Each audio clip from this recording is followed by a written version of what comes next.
बिस्मिल्लाहिर्रहमानिर्रहीम। अस्सलामुअलैकुम दोस्तों, अगर आपने हमारे चैनल नसीब टीवी को सब्सक्राइब नहीं किया तो सब्सक्राइब कर लें। मैं जिस घर में ब्याह कर आई थी वहाँ मेरी 7 नंदें थी। मैं तो देखकर हैरान थी कि 7 नंदें हर रात मेरे ससुर के कमरे में इनके पैर दबाने जाती। जब बाहर आती तो मुंह पे दुपट्टे का पल्लू डालकर रो रही होती। एक दिन मैंने छोटी नंद से रोने की वजह पूछी तो इसका चेहरा लाल हो गया। कहने लगी, भाभी आप इस सब से दूर रहें, ये हमारे आपस के मामलात हैं। मुझे शक हुआ। एक रात मैं छोटी नंद को बेहोश करके इसके कपड़े पहनकर ससुर के कमरे में गई तो मेरे रोंगटे खड़े हो गए। मैं जिस घर में ब्याह कर आई थी वहाँ मेरी 7 नंदें थी, लेकिन हैरानकुन बात थी जो मुझे परेशान रखती थी, क्योंकि 7 नंदें हर रात मेरे ससुर के कमरे में इनके पैर दबाने जाती। जब बाहर आती तो मुंह पे दुपट्टे का पल्लू डालकर रो रही होती।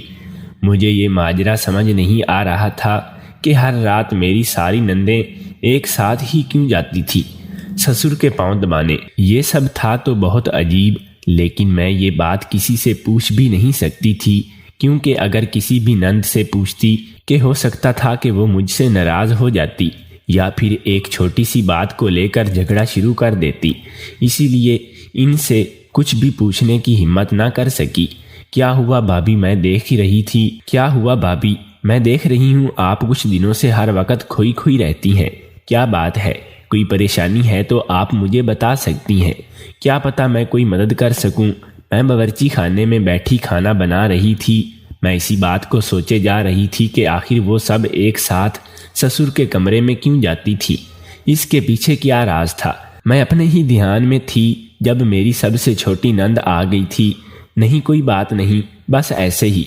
मैंने जल्दी से अपनी छोटी नंद को टालना चाहा और काम में लग गई। मेरी नंद मेरे पास बैठी मुसलसल मुझसे वजह पूछती रही, मगर मैं इसको टाल गई और दूसरी बात शुरू कर दी। खाना बनाने के बाद मैं सबको खाना देकर अपने कमरे में चली आई। मेरे शौहर कुछ देर से घर आते थे और वो 7 बहनों के अकेले भाई थे, इसीलिए इन पर जिम्मेदारी भी ज्यादा थी। यूं तो मेरे ससुर भी अच्छा कारोबार करते थे, मगर भाई होने के नाते इनको भी अपना फर्ज निभाने की फिक्र होती थी, इसीलिए वो देर तक काम करते थे। काम से फारिग होने के बाद मैंने नमाज पढ़ी और बिस्तर पर लेट गई। मैंने लेटे लेटे अपनी सोच के घोड़े दौड़ाने शुरू कर दिए थे। मुझे दिन रात कहीं भी चैन नहीं पड़ रहा था कि ये सब हो क्या रहा था। क्या ससुर इनको मारता था या वजह कोई और थी। मैं यही सब बातें सोचती हुई जाने कब नींद की वादियों में गुम हुई। आंख तब खुली जब शौहर ने खाना देने के लिए मुझे जगाया था। मेरे शौहर रात को देर से घर आते तो मुझे उठा देते थे ताकि मैं इनको खाना वगैरह दे सकूं। इसीलिए आज भी मुझे सोए कुछ देर ही गुजरी थी कि मेरे शौहर घर चले आए। मैं इनके लिए खाना गर्म करने बावर्ची खाने में आई तो मेरी नज़र ससुर के कमरे की तरफ उठी थी। मेरा दिल किया कि अभी जाकर देख लूं कि मेरे ससुर आखिर कमरे में क्या करते थे, मेरी नंदों के साथ जो वो रोती रोती कमरे से बाहर निकलती थी। मगर अपने शौहर के डर से मैं सीधा बावर्ची खाने में चली आई। शौहर के लिए खाना गर्म किया और इसे लेकर कमरे में आ गई। मेरे शौहर के खाना खाने तक मैं इनके पास ही बैठी रही थी। इस दौरान भी मेरा सारा ध्यान अपने ससुर के कमरे की तरफ ही था। हालांकि मेरी नंदें अपने अपने कमरों में जा चुकी थी। इस वक्त इनके कमरे में कोई नहीं था, मगर फिर भी मुझे जाने क्यों बेचैनी सी होने लगी थी। सारा दिन मेरी नंदें मेरे आस पास रहती थीं तो मैं इनके कमरे में जा ही नहीं पाती थी। मेरे ससुर के कमरे की सफाई सुथराई मेरी सबसे छोटी नंद करती थी। इसके अलावा कोई इस कमरे में ना जाता था। मैंने दिल में इरादा किया, कल किसी भी तरह करके ससुर के कमरे में जाकर पता लगाऊंगी कि आखिर माजरा क्या है। मेरा तजस्सुस से बुरा हाल था। मैं बहुत कोशिश के बावजूद इस राज से पर्दा नहीं उठा पा रही थी, मगर अब मैंने खुद से अहद कर लिया था कि अब कुछ भी हो जाए मैं ये राज जानकर ही रहूंगी। अगली सुबह मैं मामूल के मुताबिक उठी और नमाज से फारिग होने के बाद बावर्ची खाने में चली आई। मेरी सबसे बड़ी नंद बहुत खामोश तबीयत की मालिक थी। वो हर किसी से गलती मिलती ना थी, बस अपने काम से काम रखती थी। पता नहीं ये सब इसकी आदत थी या फिर बात कुछ और थी। इसीलिए मैंने कभी इससे ज्यादा बात भी ना की थी। हैरत की बात यह थी कि सब ही नंदें गैर शादीशुदा थीं। इनके अलावा एक ससुर और शौहर ही घर पर होते थे, क्योंकि मेरी सास की वफात हो चुकी थी। जब मेरी शादी हुई तो मेरी बड़ी नंद का रिश्ता बहुत अच्छे घर में हुआ था। लड़का भी बहुत ही अच्छा था और काम कारोबार भी ठीक था। शादी तक बात भी पहुंच गई थी, मगर फिर जाने क्या बात हुई कि मेरे ससुर ने जबरदस्ती इसका रिश्ता तुड़वा दिया। मैं बहुत हैरान थी कि एक बाप होकर वो बेटी का घर बसने से नहीं दे रहा था। आखिर वो ऐसा क्यों कर रहा था? इसका मतलब था कि वो जरूर कुछ गलत कर रहे थे, और ये सब सोचते जो कुछ मेरे जहन में आ रहा था मैं वो सोचना नहीं चाहती थी, क्योंकि कोई भी बाप अपने बच्चों के बारे में गलत सोच नहीं रख सकता। यही सोचकर मैं खुद को दिलासा दे रही थी, लेकिन मुझे क्या पता था कि कौन सी भयानक हकीकत मुझ पर आश्कार होने वाली है, जिसे सुनते ही इन रिश्तों पर से यकीन ही उठ जाएगा। इसके बाद जिस भी नंद का रिश्ता तय होता, ससुर कुछ ही करके इसे तुड़वा देते और बहाना यही बनाते कि लोग अच्छे नहीं हैं, जबकि मैं जानती थी कि नियत में इनकी ही खोट था। मैं अक्सर ही सोचती थी कि कोई बाप अपनी बेटियों के साथ ऐसा कैसे कर सकता था भला। इस रोज मेरी तीसरे नंबर वाली नंद के मेरे ही रिश्तेदारों ने मुझसे बात की थी। मैंने किसी को ना बताया, क्योंकि काम में मसरूफ थी, तो जहन से ही निकल गया कि रिश्ते वालों ने तो कल आना था। जब मेरे ससुर को पता चला कि मेरी नंद को कोई देखने आ रहा है, इसी पल चीखने चिल्लाने लगे। इनका ये अंदाज तो मेरी समझ से ही बाहर था। वो फौरन ही गुस्से से बोले थे कि बिना मेरी इजाजत के तुम किसी को रिश्ते के लिए कैसे बुलवा सकती हो। मैंने शर्मिंदगी से सर झुका लिया और माफी मांगी कि मुझे याद नहीं रहा था, लेकिन वो तो बस ही नहीं कर रहे थे। कहने लगे, खबरदार, जो आज के बाद मेरी इजाजत के बगैर कोई भी बंदा इस घर में दाखिल हुआ तो अच्छा नहीं होगा। वो अपनी बात पूरी करते मुझसे एक गुस्से भरी निगाह डालते वहां से जा चुके थे। मैं हैरत ज़दा थी कि आखिर एक बाप हो के वो अपनी ही बेटियों के साथ बुरा कैसे कर सकता है, मगर अब मेरे दिमाग में ये बात जैसे चिपक गई थी। मेरा ससुर अपनी बेटियों की शादियां क्यों नहीं करवाना चाहता था? या तो वो इनका सगा बाप नहीं था, या फिर वो जरूर इनसे अपनी नाजायज ख्वाहिशात पूरी करता होगा, तभी तो इनकी शादी करके इनको किसी के घर नहीं भेज रहा था। लेकिन अगर ऐसा था भी तो इससे सारी बेटियों को घर बैठाने की क्या जरूरत थी? कहीं वो अपनी बेटियों से गलत काम तो नहीं करवाता था, या इनकी जिस्म फरोशी करवाता था? सोच सोच कर थक जाती तो खुद को मुतमय्यन करती, मैं बाप अगर सौतेला भी था तो भी तो वो इतना अखलाकियात से तो नहीं गिर सकता था। आजकल के ज़माने में तो वैसे भी ये सब इतना आम हो चुका था कि मेरे जहन में ये सब बातें आना कोई बड़ी बात नहीं थी। मुझे इन सब बातों से ला इल्म रखा हुआ था, तो जाहिर है मेरे जहन में तो हर किस्म की सोचें आ सकती थी।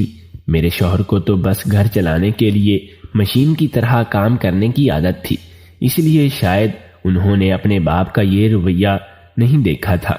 शौहर के बारे में सोचा तो जहन में आया कि वो क्यों नहीं करता अपनी बहनों की शादी, लेकिन वो भी क्या कर सकता था? इकलौता बेटा था, बाप का दिल दुखाने से शायद डरता हो, इसीलिए खामोश रहता था। अब तो मुझे कभी कभी लगता था कि जरूर मेरा ससुर इनके साथ कुछ गलत करता था, या वो इनको कोई ऐसा फायदा दे रही थी जिसकी वजह से वो इन्हें बेहाना नहीं चाहता था। अब वो वजह क्या थी, मुझे यही जानना थी, और अगर मुझे सच जानना था तो इसके लिए मुझे किसी भी तरह के ससुर के कमरे में अंदर जाना था, और कमरे में जाने का ही तो कोई बहाना मुझे नहीं मिल रहा था, क्योंकि नंदे तो ससुर के खौफ से मुझे कमरे के बाहर भी भटकने नहीं देती थी।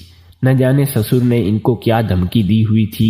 नाश्ते के बाद मुझे सब नंदों के साथ मिलकर घर साफ करवाना होता था, इसलिए मैं सबके साथ काम में लग गई। जब काम से फारिग हुई तो मैंने अपनी 5वीं नंबर वाली नंद से कहा कि तुम ऐसा करो, बाकी सबके साथ ऊपर छत पर चली जाओ, क्या पता इनको छत साफ करने में तुम्हारी मदद की जरूरत पड़ जाए। मैंने रात में यही प्लान बनाया था कि सुबह ससुर के कमरे में फोन के रिकॉर्डिंग ऑन करके छुपा दूंगी, जिससे सब कुछ रिकॉर्ड हो जाएगा, और मैं अपने शौहर को दिखाकर अपने ससुर का ये राज सबके सामने ले आऊंगी कि वो अपनी ही बेटियों के साथ गलत करता है। इस काम के लिए मेरा अकेला होना जरूरी था, मगर मेरी नंदे मेरे साथ ही चिपकी हुई थी। बहुत कहने पर भी वो ऊपर छत पर ना गई तो मजबूरन मुझे खामोश होना पड़ा।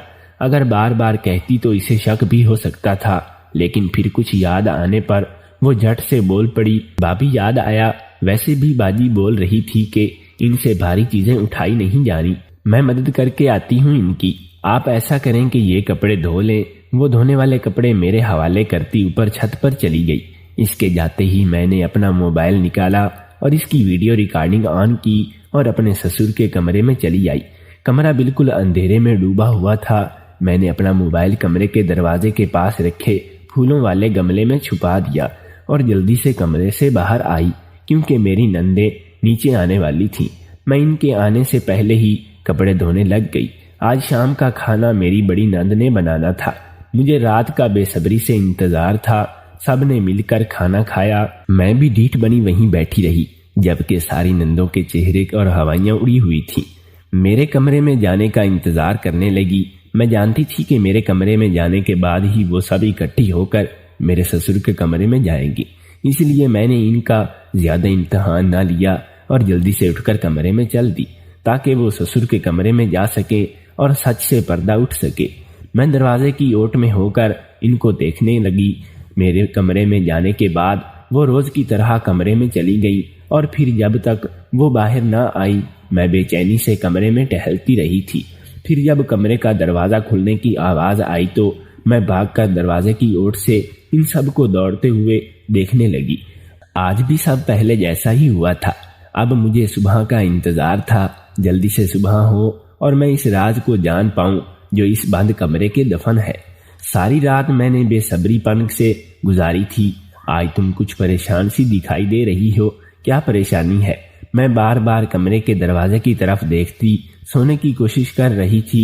मेरे शौहर ने मुझे देखकर मेरी बेचैनी की वजह पूछी थी, जिस पर मैं उठकर बैठ गई।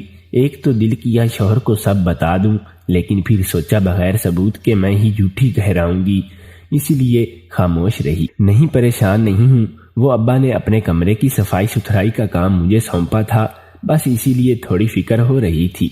आप तो जानते हैं अब्बा किसी को अपने कमरे में जाने नहीं देते थे, बस इसीलिए परेशान हूँ कि कहीं इनको मुझसे कोई शिकायत न हो। मैं उठकर अपने शौहर के पास बैठी।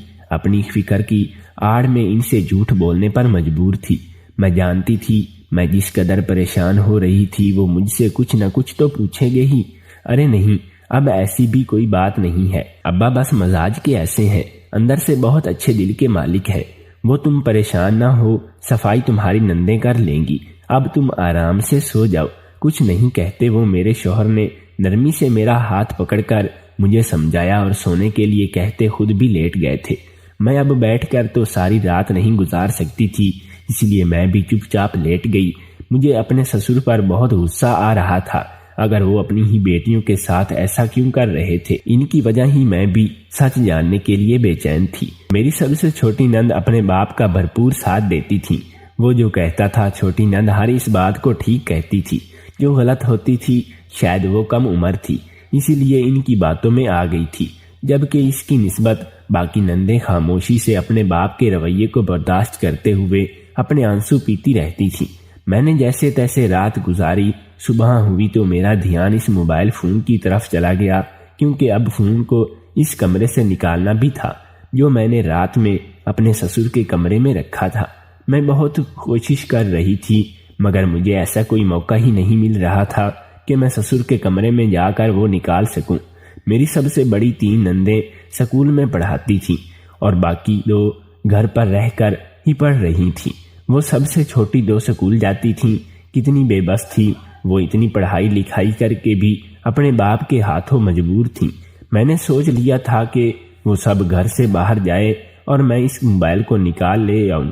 मेरे शौहर सुबह का नाश्ता करने के बाद फौरन काम पर चले जाते थे और ससुरीन के जाने के बाद ही जाते थे।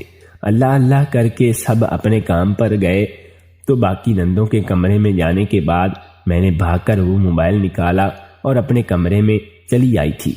जल्दी जल्दी में मैंने मोबाइल खोलकर वीडियो रिकॉर्डिंग खोली, मगर सामने का मंजर देखकर मेरा दिल धक से रह गया था, क्योंकि वो बंद हो चुका था, जिसको साफ मतलब था कि इसमें कुछ भी रिकॉर्ड नहीं हुआ था।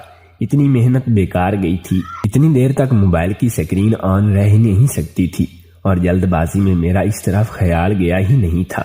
अगर मैं कैमरा रखती तो आज सच जान चुकी होती, लेकिन मैं कैमरा लाती कहाँ से। मुझे गुस्सा तो बहुत आया था, मगर क्या कर सकती थी। इसीलिए अब मैंने अपनी छोटी नंद को घेरा और सोचा इससे पूछ लूं। आखिर मेरा तजस्सुस जो मुझे सुकून नहीं लेने दे रहा था, मैं जल्दी से जल्द इस राज तक पहुंच जाना चाहती थी। छोटी बैठ जाओ, कभी मेरे पास भी बैठ जाया करो। शाम को सब कामों से फारिग हुआ कर मैं यूं ही बरामदे में बैठी हुई थी जब मैंने अपनी सबसे छोटी नंद को अपने पास बैठाते हुए कहा। वो मेरी बात पर मुस्कुराती हुई मेरे पास बैठ गई। अच्छा छोटी, एक बात पूछूं तुमसे, सच बताओगी? मैंने इधर उधर की बातें करने के बाद इसे एतमाद में लेते हुए कहा तो वो मेरी बात पर हल्के से मुस्कुरा दी। जी भाभी कहिए, इसमें बुरा मनाने वाली कौन सी बात है? आप बड़ी हैं हमारी। नंद ने मेरी बात पर आहिस्ता से कहा था। ये तुम सब एक साथ अब्बा के कमरे में क्यों जाती हो? अलग अलग चली जाया करो, या फिर एक एक करके इनके पांव दबा आया करो। और फिर तुम पांव दबाने के बाद रोते हुए कमरे से क्यों निकलती हो? मैंने डरते डरते अपनी नंद से आखिर पूछा। मेरी बात पर मेरी नंद का चेहरा सुर्ख हो गया था। मैं कुछ देर तो इसके चेहरे को देखकर बोलती रही, भाभी आपको इससे कोई मतलब नहीं होना चाहिए। ये हम बहनों और बाप का आपस का मामला है, आप इससे दूर रहें तो अच्छा है। मैं जैसे ही खामोश हुई, मेरी नंद गुस्से से बोलती हुई मेरे पास से उठकर चली गई थी। इसके यूं जाने पर मैं गहरी सांसें लेकर रह गई थी। ये मंसूबा भी नाकाम ठहरा था। अब तो मेरा इरादा और पक्का हो गया था। अब तो कुछ भी करके ये राज जानकर ही रहूंगी। इसीलिए रात के लिए अचानक मेरे दिमाग में एक मंसूबा आया था। इसीलिए मैं उठकर अपने कमरे में चली गई। मैंने बीमारी का बहाना बनाया और मेडिकल स्टोर पर चली गई। वहां से बहाने से मैं अपने मतलूबा चीज ली और घर आ गई।